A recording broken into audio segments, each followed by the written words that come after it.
Ուսան պայմանագիրի հետ կապված կարծես թե ստորագրմանը խստորագրումից հետո օրը հստակ չի երբ ստորագրի, բայց դրան զուգահեռ Ադրբեջանի նախագահը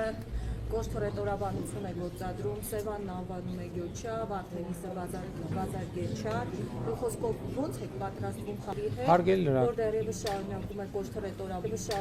Կոշթորետորաբանությունը, չհաշված որ ունենք նաև գերիներ Բաքվում։ Գիտեք, նախ ես ուզում եմ, որ մենք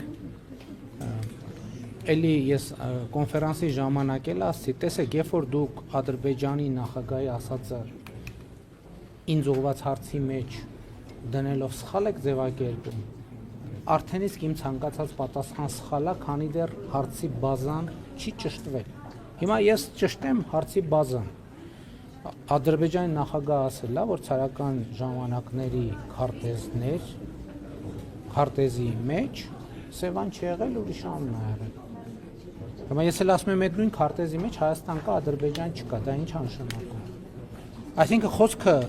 վերաբերվում է, իմիջայլոց ես նախորդ բրիֆինգի ժամանակ խնդրեցի լրագրողը ինձ պետքա տեղեկություն փոխանցել, ես էլ իրան այդ քարտեզը պիտի փոխանցեի։ Այսինքն հասկանում եք, պետքա մենք ճիշտ հարցը ճիշտ պետքա ձևակերպենք, որպես պատասխանը ճիշտ լինի։ Հիմա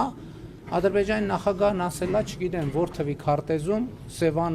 չի գրած է ուրիշ անուն։ Եվ ես էլ հարց եմ տալիս, ասում եմ, որ տենց հետ են գնում, միջև որ թիվը հետ գնանք։ Ինչ վերաբերվում է անազատության մեջ, գերության մեջ գտնվող մեր հայրենակիցներին, այդ հարցի պատասխանն էլ ունեք, դա մենք ամեն օրյա աշխատանք ենք անում այդ ուղղությամբ։ Եվ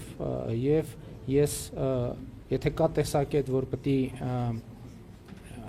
այդ խնդիրը լուծվի, որ խաղաղության հարցը լուծվի, ես էլ ասում եմ, ինչքան բարենպաստ լինի միջավայրը Հայաստանի եւ Ադրբեջանի միջեւ, այդքան ավելի հեշտ կլուծվի նաեւ այդ հարցը։ Այսինքն դիտանկյան խնդիր է, եւ ես կարծում եմ, որ եթե եւ խաղաղությունը մնացած բոլոր հարցերն էլ կլուծի։ Շատ հարցեր կլուծի։ Այսինքն այն անկալումը, թե մենք պետքա բոլոր հարցերը լուծենք, հետո նոր լինի խաղաղություն, խաղաղության համաձայնագիրը, կարծում եմ, այդտեղ էլ բացարձակ չի։ Այսինքն դա պրոցես է, կենթանի պրոցես է, հիմա էդ էլ ճիշտ չի ասել, այսպես պետք է անենք, այդպես, որովհետև եթե այդ տրամաբանությամբ առաջնորդվենք, այս կետին չէինք հասնի։